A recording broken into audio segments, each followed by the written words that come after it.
Bonjour, je m'appelle Laurent Coursière. J'ai donc une malterie depuis fin 2013. Alors j'ai deux activités principales à la malterie. D'une part le travail à façon. Donc là ce sont des agriculteurs ou paysans brasseurs qui me portent l'orge et pour lequel donc je transforme leur orge et je leur rends leurs produits finis. Ensuite j'ai une autre activité qui est celle de vente de malt, où là je me fournis auprès d'une coopérative donc qui est Agribio Union, qui se situe juste à quelques dizaines de mètres de la malterie et qui eux me fournissent donc de l'orge qui est contractualisée avec un cahier des charges pour être sûr de la qualité de l'orge. Laurent Coursière produit en moyenne 300 à 350 tonnes de malt par an. Il ne stocke pas et réceptionne l'orge au moment du maltage uniquement. La malterie fonctionne toute l'année sauf en été. Les fortes chaleurs sont en effet peu propices à la réalisation du processus de maltage. De plus, l'orge étant moissonnée entre juin et juillet, la nouvelle récolte n'est pas disponible avant août. Ces dernières années, les prix des céréales bio destinées au maltage sont en augmentation. Ils sont en 2021 de l'ordre de 500 € la tonne de céréales. La prestation de maltage à façon est facturée quant à elle 500 € hors taxe la tonne de céréales brutes. Les lots font environ 4 tonnes. Mon activité normalement était destinée au tout début à alimenter les brasseries le plus localement possible. Or il s'avère que beaucoup de brasseurs sont intéressés. Donc pour ce qui est de la vente directe de malt, ça se situe malgré tout dans le grand sud de la France. Donc voilà, il suffit de couper la France en deux, on a à peu près 95% de mes clients. Pour le travail à façon, comme on est peu nombreux et surtout à faire des petites productions, des petits lots, là j'ai des brasseurs qui sont un petit peu répartis sur toute la France, même si ça reste principalement le grand sud. Mais j'ai un peu plus de clients, un peu plus dans le nord de la France. Sachant que la problématique que l'on a, c'est le transport, qui a un impact sur le coût assez important, quoi. Donc plus c'est loin, plus c'est cher en transport. Le critère principal de qualité des céréales réceptionnées est le taux de germination. Il doit être de minimum 95%. La céréale doit également être bien nettoyée et triée. Il est important qu'elle soit séparée des pailles, des grains cassés et des graines étrangères. D'autres critères sont également à prendre en compte, comme le calibrage des grains. L'objectif est d'avoir un maximum de gros grains. Cela permet d'obtenir un malt de qualité et homogène. Les céréales doivent ensuite respecter la réglementation concernant le taux de mycotoxines et doivent être exempts d'insectes ravageurs.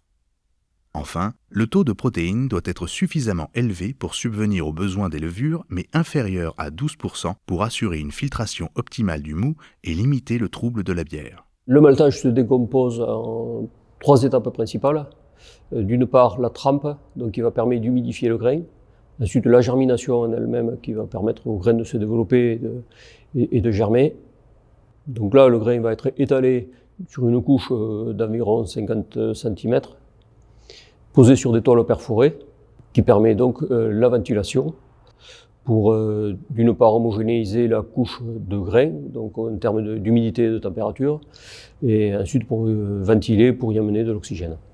Et ensuite le séchage, touraillage, qui permet d'arrêter la germination et de déshydrater le grain.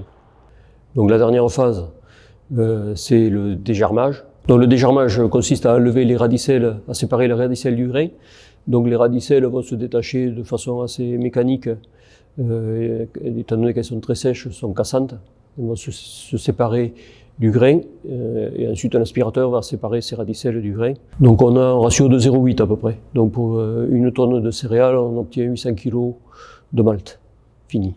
Ma touraille ne permet pas de monter très haut en température, donc moi je fais que du malt de base dans cette machine-là. Malt de base qui peut être utilisé donc jusqu'à 100% dans la bière. Le malt de base représente entre 80 et 100% de la recette d'une bière. Moi j'ai à peu près les mêmes ratios, c'est-à-dire que je vends 80-85% de malt de base et 15% de malt spéciaux. Ensuite j'ai une gamme plus étendue de malt spéciaux. Donc je fais dans d'autres machines à partir de ce malt de base. Donc il y a deux types de malt qui sont le malt torréfié, donc qui consiste à faire une torréfaction, donc une chauffe à différentes températures assez hautes pour lui permettre d'amener de la couleur, mais pas de transformation autre sur le grain. Et ensuite on a les malts caramel, qui sont donc une transformation un petit peu plus complexe, qui consiste à humidifier le grain pour transformer l'amidon contenu dans le grain en sucre. Donc je malte principalement de l'orge, bien sûr, ensuite du blé, je fais du seigle, du sarrasin, du sorgho, de l'avoine.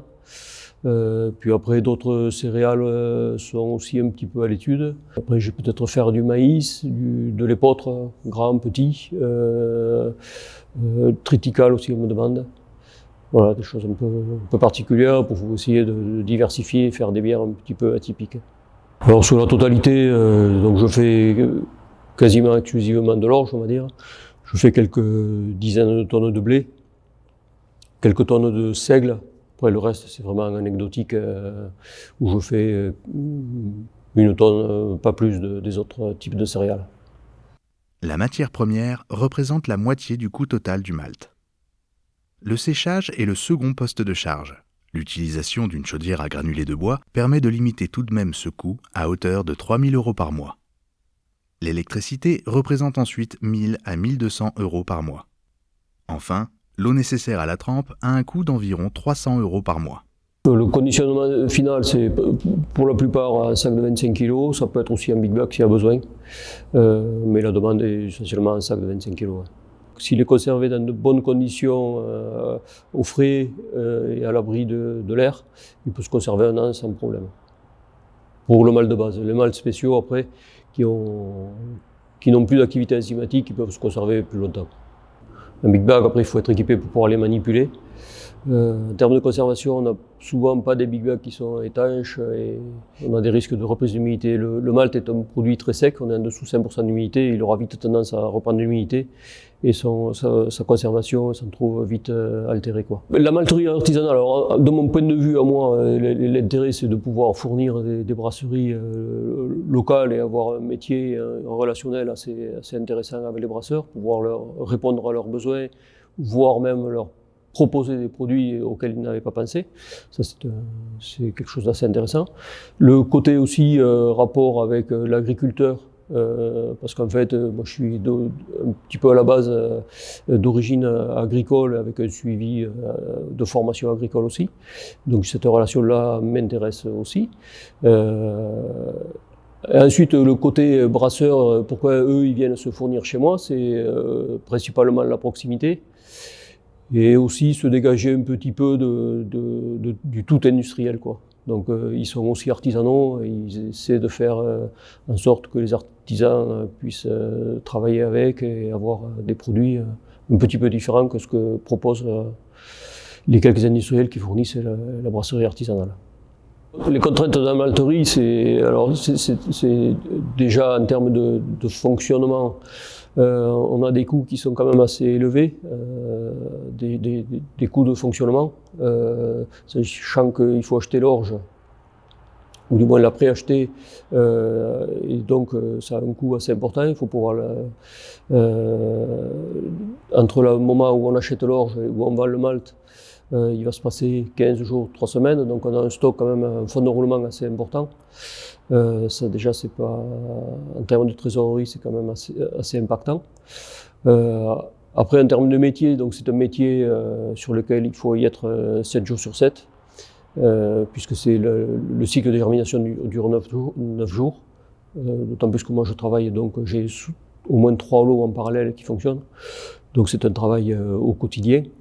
Après c'est une passion, donc ça pose pas forcément de problème, mais il faut avoir conscience que ce métier-là nécessite un temps de travail pas forcément journalier important, mais sur tous les jours.